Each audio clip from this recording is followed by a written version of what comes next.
araw po sa ating lahat. Ako pa pala si Ronelio Iutod at ngayon ay tatalakayin natin kung ano nga ba ang edukasyong pangkapayapaan. Ang Pilipinas ay isang bansang mayaman sa kultura at tradisyon. Pero sa kabila ng pagkakaiba-iba, mayroon tayong isang hangarin ang magkaroon ng mapayapang buhay. Ang edukasyong pagkapayapaan hindi lang tungkol sa pag-aaral ng kasaysayan ng mga digmaan at revolusyon. Ito ay tungkol sa paglinang ng mga halagang tulad ng paggalang sa kapwa, pagkakaisa at pagtutulungan. Ito ay tungkol sa pag-aaral kung paano lutasin ang isang mga salungatan sa isang mapayapang paraan. Paano ba natin mapapalakas ang edukasyong pangkapayapaan dito sa ating bansa? Narito ang ilang paraan.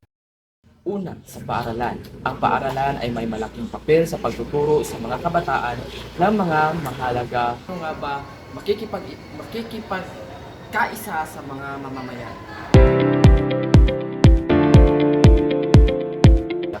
Pangalawa, sa komunidad, maaari tayong mag-organisa ng peace talk, workshop at community service project upang mapalapit ang mga tao sa isa't isa at matuto ng mga bagong kasanayan sa paglutas ng mga salungatan. Pangatlo, sa social media, maaari natin gamitin ang ating social media platform upang maipakalat ang mga positibong mensahe tungkol sa kapayapaan at upang mag-organisa ng mga online na kumpanya.